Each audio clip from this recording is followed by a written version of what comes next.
सवितुर्वरेण्यं भर्गो देवस्य धीमहि धियो यो नः प्रचोदयात्।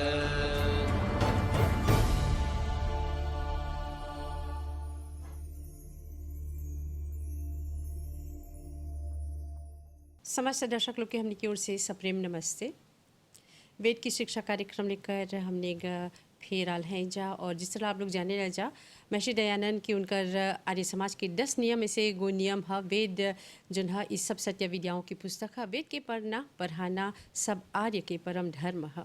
तो हमने वेद के जो शिक्षा है ई पर हमने चर्चा करीला जा, बातचीत करीला जा, और ई कार्यक्रम में गहलोत राजपूत महासभा की पंडिता सुनीता श्याम बंधन जी आवेलन और बहुत सरलतापूर्वक हमने के समझावेलन वेद की बात। तो चला जा हमने पंडिता जी से मिलेला जा। पंडिता जी हमने की ओर से सप्रेम नमस्ते। नमस्ते रत्नमाला जी। कार्यक्रम के शुभारंभ करने से पहले हमने वो मंत्र पाठ करब जा। ओम उत्तिष्ठ ब्रह्मणस्पते देवान् यज्ञेन बोधय आयुः प्राणं प्रजां पशुं कीर्तिं यजमानं च वर्धय।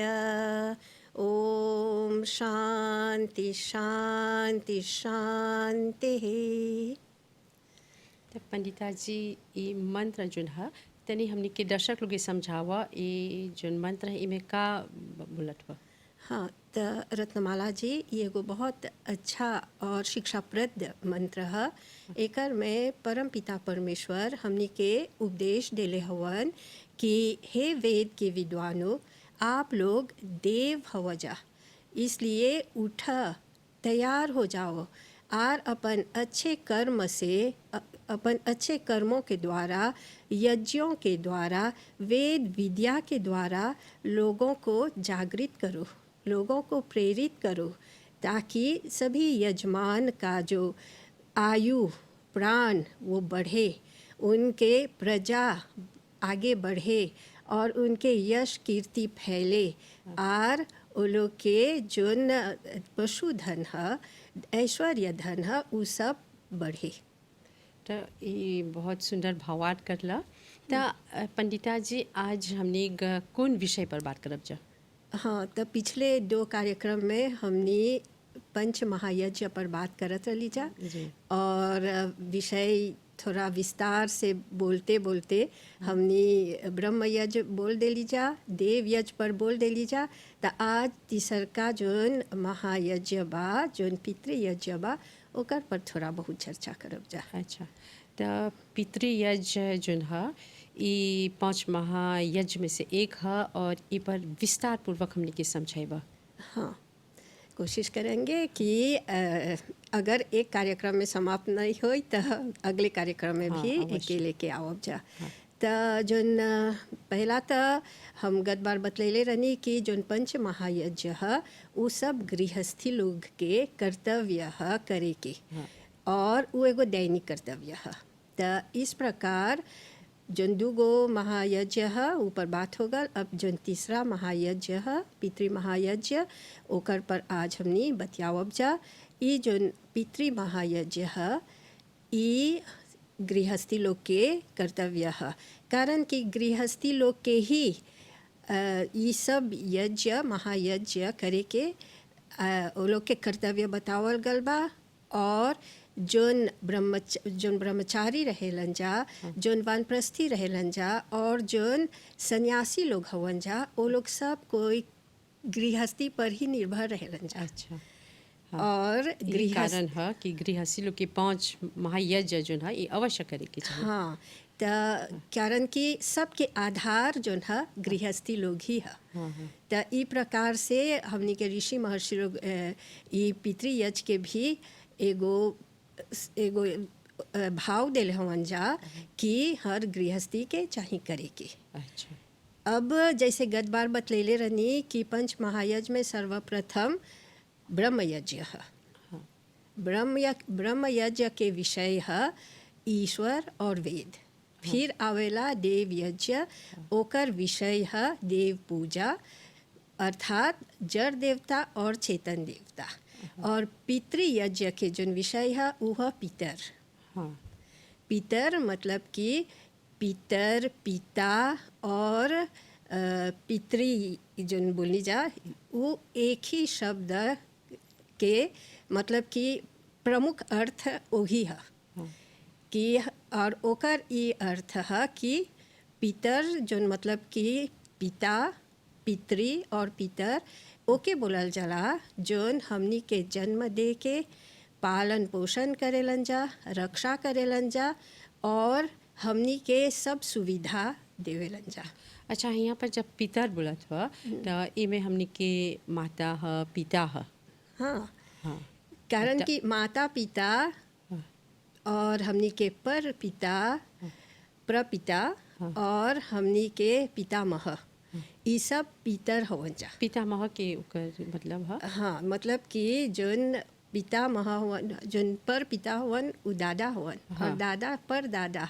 अच्छा हाँ, कारण कि ये लोग भी पितर हवन जा, ये लोग से हमनी के वंश बढ़ेला। हाँ हाँ और माता पिता जन्म दे के पालन पोषण करके रक्षा करके हर हमनी के सुविधा के वस्तु दे के हमनी के बड़ा करेलन जा, ई खातिर वो लोग भी पिता होवन जा। अच्छा त जोन पितृ यज्ञ है, हमनी के पितृ महायज्ञ जोन बोली राजा, वो हमनी के जीवित माता पिता के सेवा सत्कार करे के, वो लोग के हर आवश्यकता के पूरा करे के, ये हमनी के कर्तव्य है। अच्छा, तो यहाँ पर जब बोलत हुआ हमनी के माता पिता के, जीवित माता पिता के उनकर ख्याल रखे के, उनकर जोन ज़रूरत है पूरा करे के, यह पितृ यज्ञ।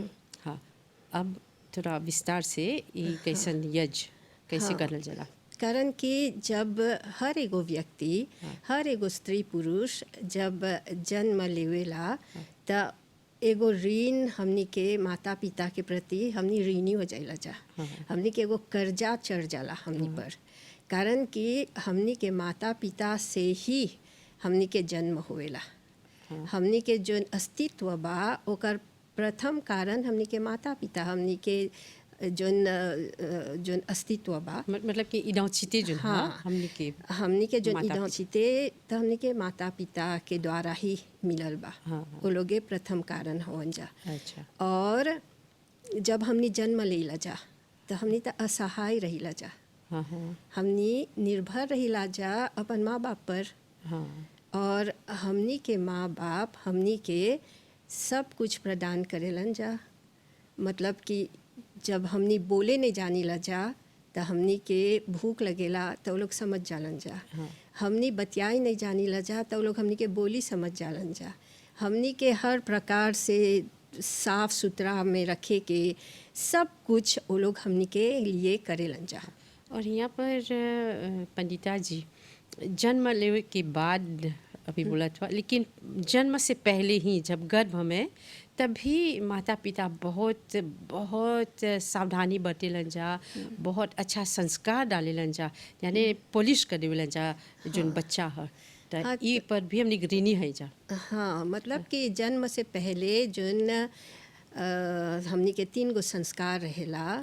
जन्म से पहले मतलब कि पहला संस्कार विवाह के बाद पति और पत्नी एगो जब अपन बच्चे के जन्म दे चाहेला तो वो ऐसे ही जन्म नहीं देवेलन जा। हमनी के जाति में मतलब कि आर्य जाति में ऋषि महर्षियों के बतलावल मार्ग पर जब चलीला जा तो हमनी ऐसे तो हर एगो जाति में बच्चा जन्म ले ही लेवेला। लेकिन जोन वैदिक धर्म है, जोन हमनी वेद की शिक्षा के आधार पर चलीला जा, तो एगो बच्चे के जन्म दे से पहले जब प्लानिंग करीला जा, जब तैयारी करीला जा कि एगो बच्चा के हमनी अपन परिवार में आनब जा, तो हमनी सर्वप्रथम गर्भाधान संस्कार करीला जा। गर्भाधान संस्कार एगो पवित्र कर्म है। जोन एक्शन पति और पत्नी करेला वो एगो इन्विटेशन है स्पेस में हम हाँ वो एगो इनविटेशन भेजिला जा हमनी स्पेस में कि हमनी एगो अच्छी आत्मा के इनवाइट करत है जा अपन घर में अपन परिवार में। तो ओकर बाद जब हमनी के घर में मतलब कि एगो नया मेहमान आने हो जाला निश्चय हो जाला। तो ओकर बाद अब हमनी का करीला जा 2.5 महीने या 3 महीने में एगो दूसर संस्कार करीला जा। अच्छा वो दूसर संस्कारवा के नाम है पुंसवन संस्कार। ये पुंसवन संस्कार में हमनी बच्चे के डेवलपमेंट ओकर शरीर के डेवलपमेंट खातिर शारीरिक डेवलपमेंट है विकास के लिए शारीरिक विकास के लिए हमनी एगो यज्ञ करीला जा। और साथ साथ उ माता पिता के भी समझाइला जा कि ई बच्चे के स्वास्थ्य अच्छा रखे खातिर कौन ऐसन व्यंजन कौन ऐसन भोजन और कैसे व्यवहार करे के चाहिए ओकरा। मतलब कि ओकर चाल चलन में कितना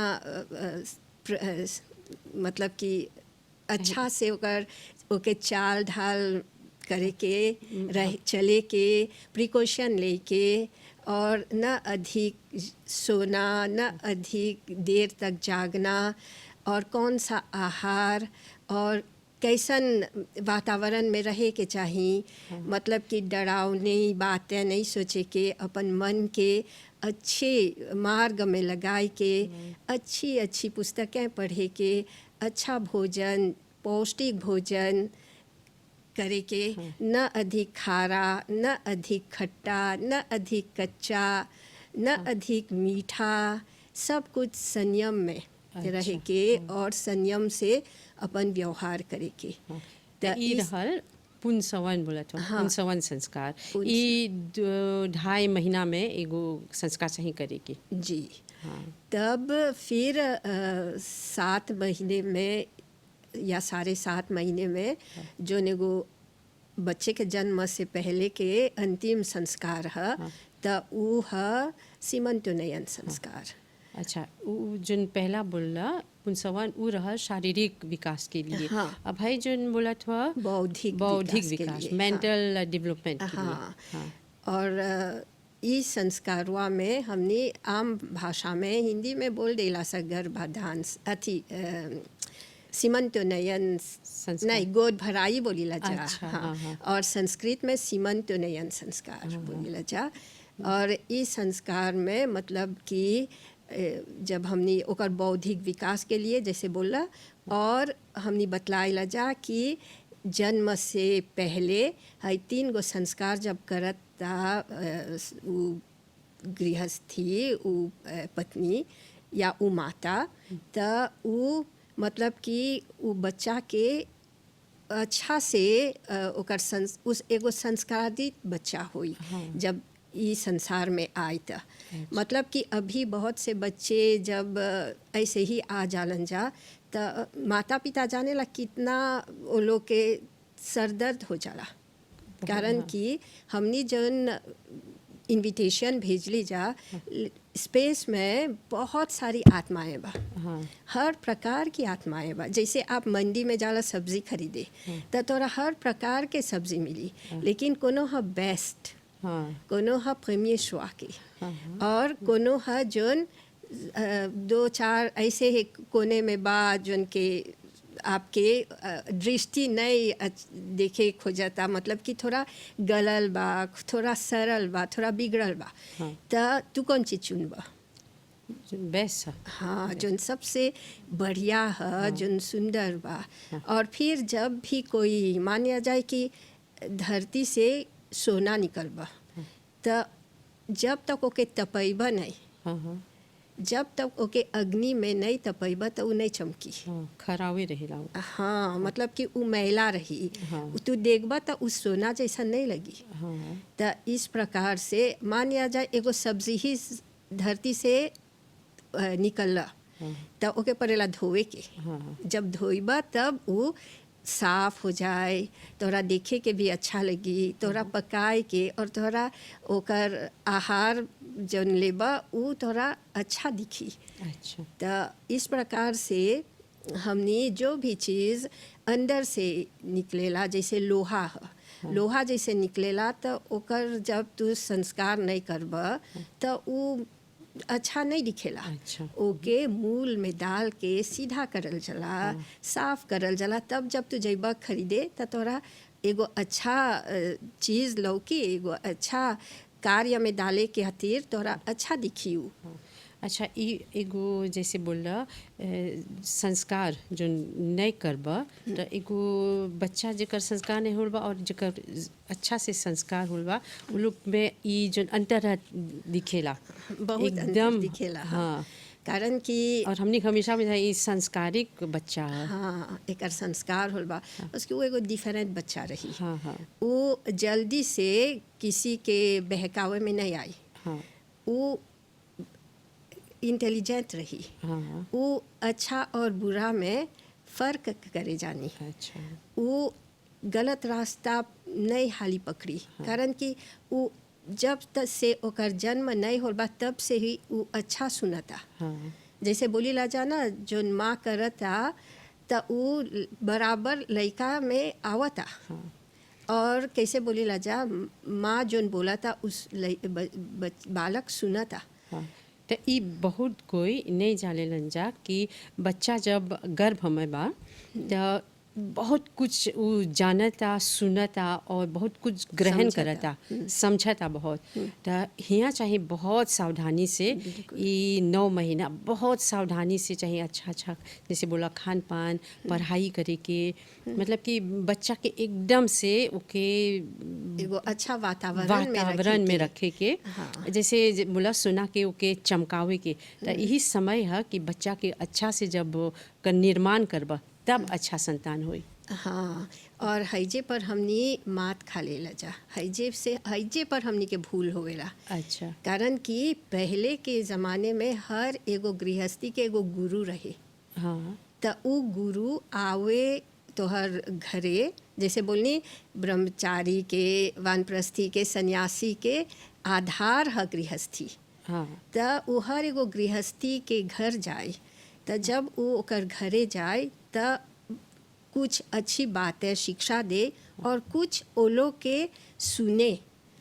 तो वो लोग जोन प्रस्ताव रखे तो गुरु अच्छा मार्ग बतलावे।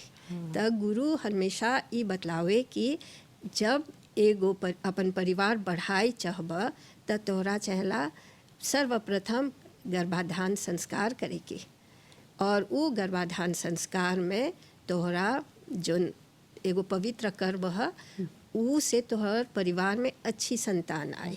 अच्छा पंडिता जी, आप जगह जगह जाला यज करावेला, तो आज के परिवेश में दिखेला ऐसन गृहस्थी लोग बा जोन इस तरह बच्चा के इतना संस्कार करेलन जा, आज के परिप्रेक्ष्य में बा ऐसन परिवार लोग? हाँ, जोन आर्य समाजी परिवार है जिनकर विवाह जब हमनी कर ली जा तो वो लोग के और जोन हमनी संगे पाठ लेलन जा तो वो हर एगो संस्कार करेला। ये हम बोले के मतलब है कि विवाह संस्कार ही में पूर्व ही जोन पति पत्नी होने के है वो लोग की आप समझा दे बोला एगो काउंसलिंग कर दे बोला जा। हाँ। तो वो लोग के हमने समझा देला जा कि आप लोग विवाह कर रहे हैं। हाँ। और विवाह एक पवित्र बंधन है। हाँ। और विवाह हम क्यों करते हैं। हाँ। तो इसका भी कारण है। हाँ। हम विवाह करते हैं, सभी लोग कहते हैं कि प्रजा को बढ़ाने के लिए, ये एक कारण है। हाँ। दूसरा कारण है रति के लिए। हाँ। हम हर एक मनुष्य चाहे वो स्त्री हो या पुरुष वो चाहते हैं कि कोई उनके देखभाल करे। हाँ। कोई उनसे अच्छी बातें करे, कोई उनसे प्यार की बातें करे। हाँ। तो जब हम विवाह करते हैं तो हम ये सब लेकर आते हैं, समझाते हैं कि पहले तो आप रति के लिए विवाह कर रहे हैं, फिर सुसंतान पाने के लिए विवाह कर रहे हैं। हाँ। तो जब आप परिवार बढ़ाने की सोचेंगे, प्लानिंग करेंगे, तो आप के बच्चे ऐसे ही ना हो जाए। हाँ। आपको गर्भाधान संस्कार करना है। हाँ। फिर आप माता पिता बनेंगे तो वो बच्चा संस्कार के द्वारा आया है। हाँ। और जब वो जब आ गया माँ के गर्भ में, तो और 2 संस्कार करने हैं जिससे बच्चे का डेवलपमेंट निर्माण अच्छी तरह हो। और माता पिता को जानना चाहिए क्या खाना क्या पीना है। हाँ। अब जब ये सब नहीं करते हैं तो बच्चा आ गया एक्सीडेंटली। हाँ, ऐसा आज ऐसे ही। देखते हैं, ऐसा ही हो रहा है और ऐसे ही हुआ था। और देखबा जैसे विवाह होल, अब विवाह विच्छेद हो जाला, अब डाइवोर्स होने लगे। हाँ। 1 महीना 2 महीना ही देखबा विवाह में टूट गया। बंधन में रहेलन जा, फिर डाइवोर्स होने लगा। तो आज के हमनी के इस समाज में बहुत ज़रूरी है काउंसलिंग। विवाह से पूर्व ही काउंसलिंग करेला जा। हाँ, काउंसलिंग से आगे और एगो महत्वपूर्ण बात हमनी के ऋषि महर्षि लोग बतलेले हों जा कि विवाह जब करेंगे तो पहले एक दूसरे के गुण, कर्म और स्वभाव मिलना चाहिए। अच्छा। हाँ। ये विवाह से पहले की बात है कि आप अपनी श्रेणी में, मतलब कि जिस फील्ड में आप हैं, हाँ, हाँ। आप जिस दुनिया में हैं, जो नौकरी आप कर रहे हैं, मान लिया जाए कि आप एक लॉयर हैं, हाँ। और आप एक अकाउंटेंट से विवाह कर रहे हैं, तो आपने देखा कि वो अच्छी नौकरी है, लेकिन क्या वो लॉयर उस अकाउंटेंट को समस्या की घड़ी में हेल्प कर पाएगा, समझ पाएगा? अच्छा। नहीं समझ पाएगा। और ये जो अकाउंटेंट है, क्या वो लॉयर को कोई सलाह दे सकेगा? हाँ। तो नहीं दे सकेगा। उसको नहीं समझ पाएगा कि आज उसका कोर्ट में कुछ है। हाँ। तो वो रात दिन वो तैयारी कर रही है या कर रहा है। हाँ। और ये जो अकाउंटेंट है ये अपनी दुनिया में माहिर है। हाँ। तो वो उसको नहीं समझेगा। मतलब कि तालमेल होनी चाहिए। हाँ, हाँ। और ये उसको नहीं समझेगी। जी। तो यहाँ पर आ जाएगा मतलब कि जैसे हम आम भाषा में बोलते हैं लिपा comprends-moi, लिपा aide-moi। हाँ, हाँ। तो नहीं हो पाएगा। इसीलिए बहुत पहले महर्षि स्वामी दयानंद जी महाराज ने संस्कार विधि में हमें बतला दिया है कि जब एक लड़का और लड़की विवाह करने के लिए तैयार हो गए हैं, अकॉर्डिंग अपने आयु, एक आयु पर आ गए हैं विवाह करने के लिए, तो सर्वप्रथम उसको ये देखना है कि किस व्यक्ति से वो विवाह कर रहा है, जहाँ पर वे लोग इक्वली एक दूसरे को समझ पाए। जी। तब ये पहला कारण है। और दूसरा कारण है क्योंकि वे लोग नए हैं, कच्चे हैं ना, तो अनुभवी लोगों से, जो विद्वान हैं, जो गुरु हैं, उनसे सलाह लें कि देखो हम विवाह करने जा रहे हैं, हम चाहते हैं कि हमारी शादी पक्की हो। अच्छा, हम एक जीवन में सर्वप्रथम हमें ये समझाया जाता है विवाह एक ही बार होता है। जी। और सोच समझ कर विचार करके हम विवाह करेंगे ताकि हमारा जो विवाह है वो फले फूले और हम अपनी संतान को अच्छी शिक्षा दीक्षा दे सकें, अच्छे माँ बाप बने। जी। तो ये आजकल देखते हैं जहाँ पर दोनों लड़का लड़की काम करते हैं, प्यार हो जाता है, विवाह हो जाता है और कुछ ही दिनों में विवाह विच्छेद, डाइवोर्स होने लगता है। तो ये ज़रूरी है। जैसे पहले ज़माने में जब कोई लड़का हो या लड़की हो तो परिवार इसमें पूछताछ करते थे, देख रेख करते थे। अच्छा लड़का अच्छी लड़की, मतलब कि दोनों को अच्छा संबंध बनाते थे। हाँ, पहले जाकर वातावरण देखते थे, लड़की के बारे में सब जानकारी प्राप्त करते थे या लड़के के बारे में जानकारी प्राप्त करते थे, तब ये लोग आगे बढ़ते थे।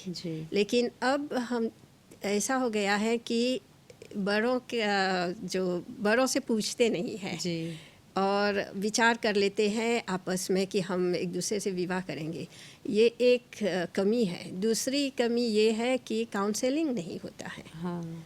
उन लोगों को समय ही नहीं मिलता है, वो लोग समय निकालते नहीं हैं। सभी को तो उतना ही समय परमात्मा ने दिया है, लेकिन वे लोग समय नहीं निकालते हैं। और तीसरी बात ये है कि समाज में नहीं जाते हैं। हाँ, हाँ, तो सत्संग में विशेषकर ना? हाँ, समाज सत्संग में नहीं जाते हैं तो अनुभव लोगों से मिलते नहीं है, अपने ही उम्र के लोगों से मिलते हैं तो ज्ञान नहीं बढ़ता नहीं है। अच्छा, हाँ। तो यहाँ पर जब हम पितृयज के बारे में बात करते हैं तो थोड़ा आगे ही हमने बात करत हैं जा कि कैसे अच्छा संतान हो, तब माता पिता लोग कैसे उन लोग के संतान उन लोग के अच्छा फिर देख रेख करियन जा, तो ये सब एगो पहले से तैयारी होनी चाहिए। करल जला। तो बहुत अच्छा पंडिता जी, हमने थोड़ा ये विषय बड़ा विषय है, इस पर थोड़ा समय लगी अच्छी तरह से हमने बात करब जा। तो हम सोचत हैं कि अगला जो प्रोग्राम है अभी जैसे गर्भाधान ये सब बोला, विवाह गर्भाधान सब बोला, तब अब आवब जा जो माता पिता के उन लोग के कर्तव्य का है, फिर बच्चा लोग के कर्तव्य क्या है, ये सब पर हमने बातचीत करब जा। और हमने आशा करते हैं जा ये कार्यक्रम से हमने के जवान लोग भी बहुत इसे सीखन जा, लाभ उठायन जा, और उन लोग भी अपन जो विवाह करियन जा अच्छा विचार करके करियन जा, और उन लोग के संतान भी अच्छा संतान अच्छा बच्चा होए, तब उन लोग के जीवन जो है अच्छा से जाए। बिल्कुल, ये हमारी कोशिश यही रही है आज। और आज हमने शुरुआत की है, ये थोड़ा विषय गंभीर है, तो धीरे धीरे हम इसको आगे बढ़ाएंगे। जी, तो पंडिता सुनीता श्याम जी बहुत धन्यवाद। और हमने आशा करे थे जा इससे बहुत लाभ उठाएं जा, हमने के जवान लोग भी और सभी लोग, मतलब कि सभी लोग इसे बहुत लाभ उठाएं जा। तो बहुत बहुत धन्यवाद। फिर हमने मिला जा, हमने की ओर से नमस्ते। नमस्ते रत्नमाला जी, सभी दर्शक लोगन के भी हम अपन सादर सप्रेम नमस्ते कहते हैं और आप लोगों को शुभ रात्रि कह रहे हैं। धन्यवाद। तो दर्शक लोग, वेद की शिक्षा ये कार्यक्रम यहाँ समाप्त करते हैं जा, लेकिन विस्तार से यही विषय लेकर अगले प्रोग्राम में बात करब जा। हमने की ओर से नमस्ते।